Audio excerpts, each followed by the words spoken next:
Part 2 of the Lost Keys of Freemasonry. The prologue. In the fields of chaos, the first flush of awakening life pierced the impenetrable expanse of cosmic night, turning the darkness of negation into the dim twilight of unfolding being. Silhouetted against the shadowy gateways of eternity, the lonely figure of a mystic stranger stood upon the nebulous banks of swirling substance, robed in a shimmery blue mantle of mystery and his head encircled by a golden crown of dazzling light.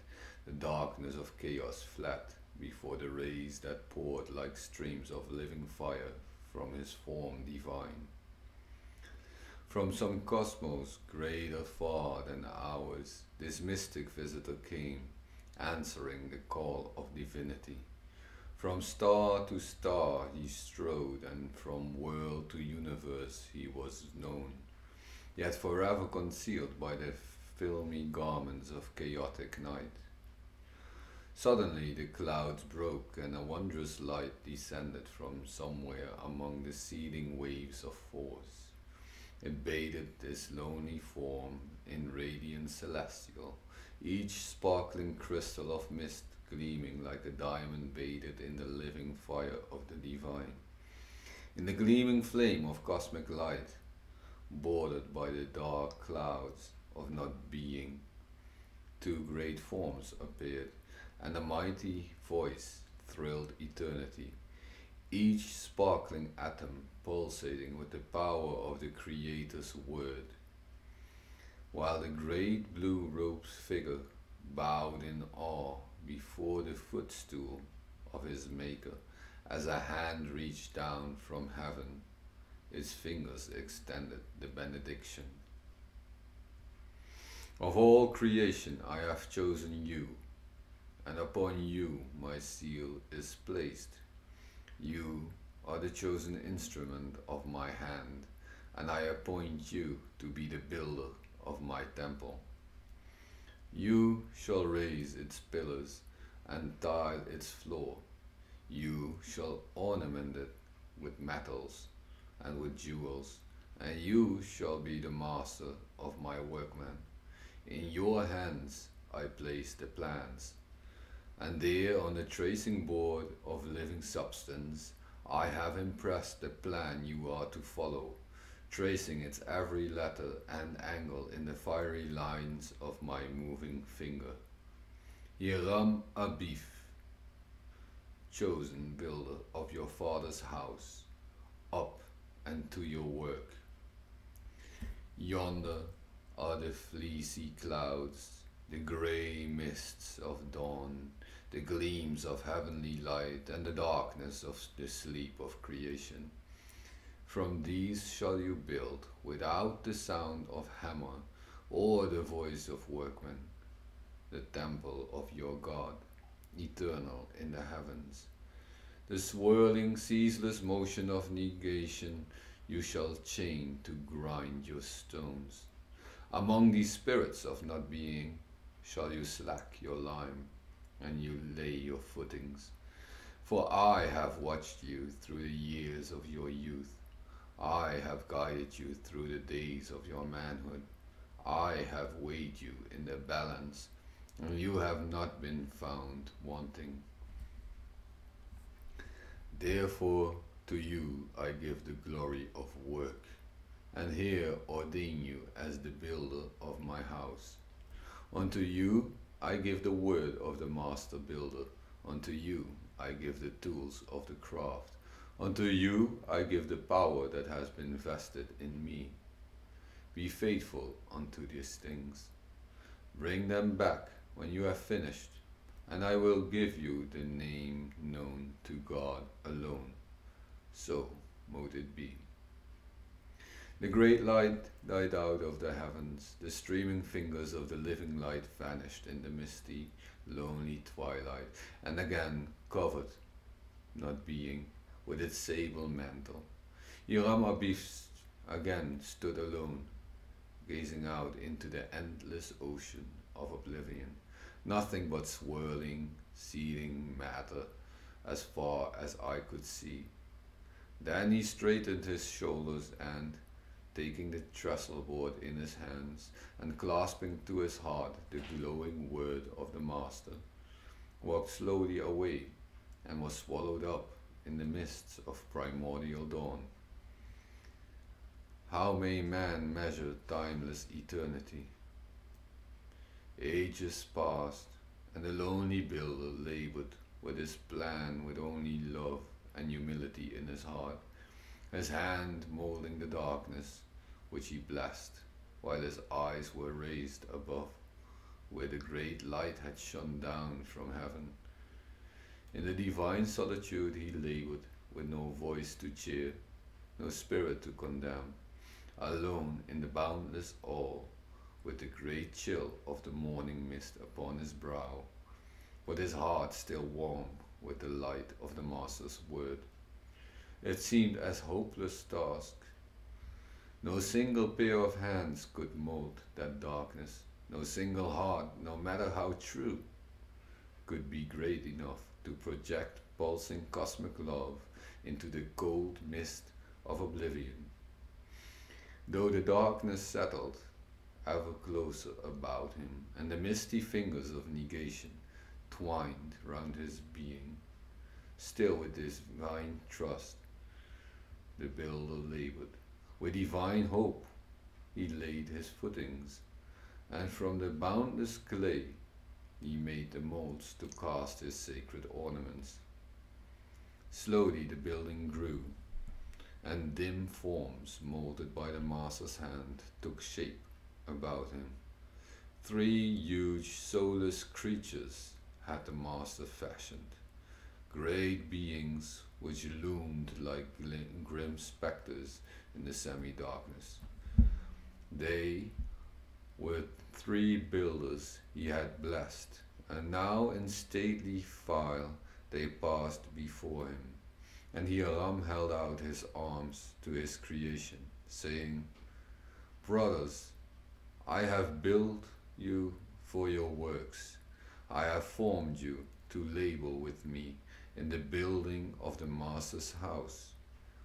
You are the children of my being. I have labored with you. Now labor with me for the glory of our God." But the spectres laughed, turning upon their Maker and striking him with his own tools, given him by God out of heaven. They left their Grand Master, dying in the midst of his labors, broken and crushed by the threefold powers of cosmic night. As he lay bleeding at the feet of his handiwork, the martyred builder raised his eyes to the seething clouds, and his face was sweet with divine love and cosmic understanding as he prayed unto the Master who had sent him forth. "O Master of workmen, great architect of the universe, my labors are not finished. Why must they always remain undone? I have not completed the thing for which thou hast sent me into being, for my very creations have turned against me, and the tools thou gavest me have destroyed me. The children that I formed in love, in their ignorance, have murdered me. Here, Father, is the word thou gavest me, now read with my own blood. O Master, I return it to thee, for I have kept it secret in my heart. Here are the tools, the tracing board, and the vessels I have wrought. Around me stand the ruins of my temple, which I must leave. Unto thee, O God, the divine knower of all things, I return them all, realizing that in thy good time lies the fulfillment of all things. Thou, O God, knowest our down-sitting and our uprising, and thou understandest our thoughts afar off. Thy name, Father, I have labored, and in thy cause I die, a faithful builder The master fell back, his upturned face sweet in the last repose of death, and the light rays no longer pouring from him. The grey clouds gathered closer, as though to form a winding sheet around the body of their murdered master. Suddenly the heavens opened again, and a shaft of light bathed the form of Yaran in a glory celestial. Again the voice spoke from the heavens where the great king sat upon the clouds of creation. He is not dead, he is asleep. Who will awaken him? His labors are not done, and in death he guards the sacred relics more closely than ever, for the word and the tracing board are his. I have given them to him, but he must remain asleep until these three who have slain him shall bring him back to life, for every wrong must be righted. And the slayers of my house, the destroyers of my temple, must labor in the place of their builder until they raise their master from the dead. The three murderers fell on their knees and raised their hands to heaven as though to ward off the light which had disclosed their crime. O God, great is our sin, for we have slain our Grand Master, Hiram Abif. Just is thy punishment, and as we have slain him, we now dedicate our lives to his resurrection. The first was our human weakness, the second our sacred duty. Be it so, answered the voice from heaven. The great light vanished, and the clouds of darkness and mist concealed the body of the murdered master. It was swallowed up in the swirling darkness, which left no mark, no gravestone to mark the place where the builder had lain. O God, cried the three murderers, where shall we find our master now? A hand reached down again from the great unseen, and a tiny lamp was handed them, whose oil flame burned silently and clearly in the darkness. By this light shall ye seek him, whom ye have slain. The three forms surrounded the light and bowed in prayer and thanksgiving for his solitary gleam, which was to light the darkness of their way. From somewhere above in the regions of not being, the great voice spoke, a thundering voice that filled the chaos with his sound. He cometh forth as a flower and is cut down. He teeth also as a shadow and continueth not. As the waters fail from the sea, and the flood decayeth and drieth up, so man lieth down and riseth not again. Yet have I compassion upon the children of my creation. I administer unto them in time of trouble, and save them with an everlasting salvation. Seek ye where the broken twig lies, and the dead stick molds away, where the clouds flow together and the stones rest by the hillside. For all these mark the grave of Hiram, who has carried my will with him to the tomb. This eternal quest is yours until ye have found your builder, until the cup giveth up its secret, until the grave giveth up its ghost. No more shall I speak until ye have found and raised my beloved Son, and have listened to the words of my messenger, and with him as your guide have finished the temple which I shall then inhabit. Amen. The grey dawn still lay asleep in the arms of darkness. Out through the great mystery of not being, all was silence, unknowable. Through the misty dawn, like strange phantoms of a dream, three figures wandered over the great unknown, carrying in their hands a tiny land, the lamp given to them by their builder's father.